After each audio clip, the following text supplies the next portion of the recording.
अस्सलामु अलैकुम आज बनाओ ऐसे बचन तो बड़न बापत अख मजेदार अलव हलव यह नूनदार अलव हलव हेकियो तुम बचन खतर बन तो तिमन स्कूल सत दित या गरी खेनत तिमन यह मज़ तो बेयह वारिया ताकती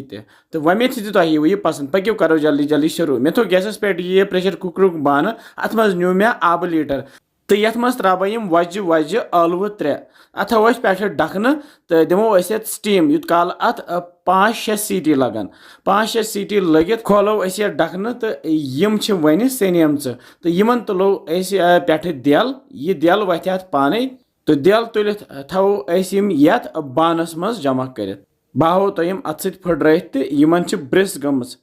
वो अमे पत लागो मैश कर दिमो ये यमे हचू चमच सती दग दग तो करोहन मीन तो वुचान यह गो वन तैयार तो ये त्रा ये नून चमच ओड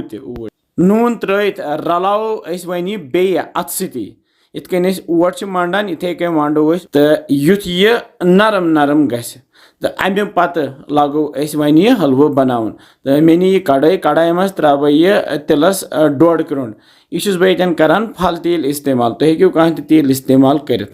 तो अमे पत त्रे मे अलव ये मजी तो लागो वन तैयार कर हेको ये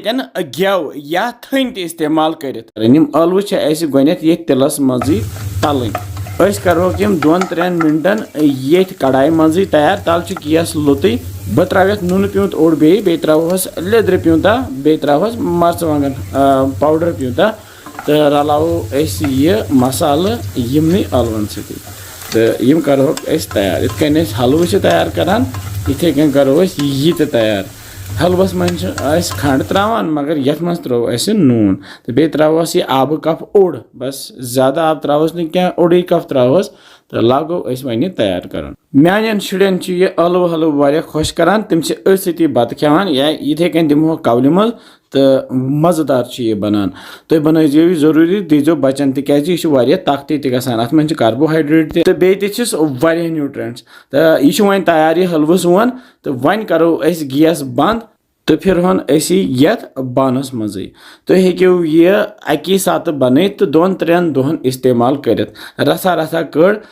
तो बत सत रलो तो दुत बचस सत लंच बॉक्स या सुबह सुबह ये वथान चौचि पे हेको यह मथित तो बचस दित हेको यह पानस बापत बन तो खेत शौक सान तो तुह बनजो यह जरूरी तो दीजो बचन तो हाबिल सोब मे सत यह कर बिस्मिल्लाह वन यह क्युथ बनो यह अलव हलव वारिया मजेदार तो तुह ते बनजो इंशाअल्लाह समखो बे जल्दी तुह थो पन ख्याल बिहु रब्बस हवाल अस्सलामु अलैकुम।